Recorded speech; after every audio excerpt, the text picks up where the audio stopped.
आपने महाराज शिवी की कथा सुनी होगी। महाराज शिवी बैठे हुए थे एक दिन अपने घर में, घर के बाहर, ठंडी का समय था, धूप ले रहे थे बाहर से। एक बहेलिया था, तो उस बहेलिये ने बहुत सारे पक्षी पकड़ रखे थे।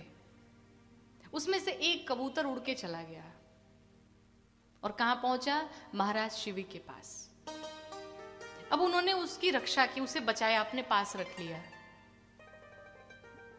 बहेलिया आया, महाराज हमारा कबूतर हमें दे दो। महाराज ने कहा नहीं दे सकता। क्यों? कहा ये हमारी शरण में आया है तो इसकी रक्षा करना हमारा धर्म है। तो बहेली ने कहा महाराज पकड़ा तो हमने था, ये गलती से उड़ के चला आया आपके पास, ये आपका नहीं है। कई बार निवेदन किया पर महाराज शिवी ने नहीं दिया। और अंत में उस बहेली ने कहा महाराज आप राजा हैं, इसका मतलब ये नहीं कि आप गरीबों पे अत्याचार करेंगे, ये उचित नहीं है। कोई बात नहीं, अगर आप इसे रखना चाहते हैं तो हमारे पास एक उपाय है, और उपाय ये है कि आप इसके बराबर हमें मांस दे दो, मैं चला जाऊंगा। महाराज शिव ने क्या किया? मैं दूंगा, पर मांस भी अगर दूसरे का देते तो भी तो हानि है, तो भी तो अधर्म है कि दूसरे को मार करके एक को बचा रहे हैं, फिर दूसरे का मांस ला रहे हैं। फिर महाराज ने क्या किया?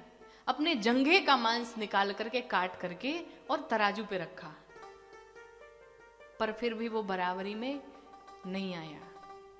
फिर क्या किया? फिर दूसरे जंघे का काट के दिया, वो भी नहीं आया। फिर अपने सीने का मांस काट करके दे दिया, वो भी नहीं बराबरी में हुआ।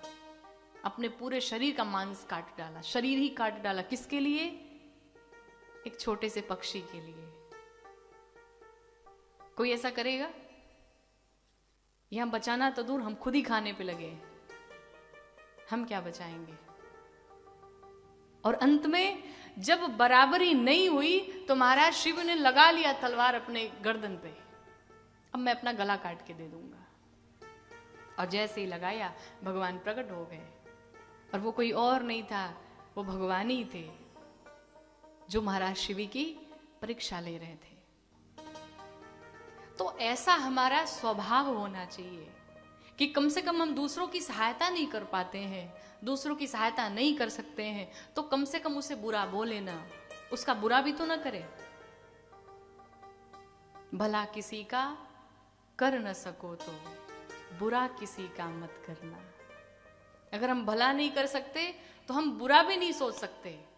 सबके लिए अच्छा सोचो। आप अगर दूसरे के लिए अच्छा सोचते हैं तो भगवान आपके लिए बैठा हुआ है, भगवान आपके लिए अच्छा करता है। और आप अगर सत्य के राह पर हैं तो भगवान निश्चित रूप से आपका साथ देने के लिए खड़ा रहता है।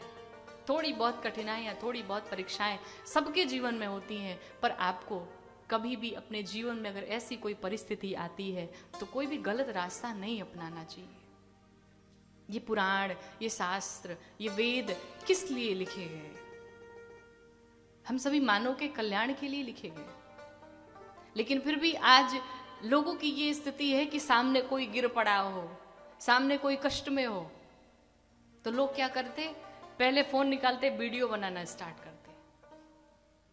पहला काम, उसे वो उठा करके उसकी सहायता नहीं करते, उसकी हेल्प नहीं करते, पहले वीडियो बना लो इसकी वायरल करने के लिए। लोग ऐसे हो चुके हैं कि लोगों के हृदय में दया नाम की कोई चीज नहीं है।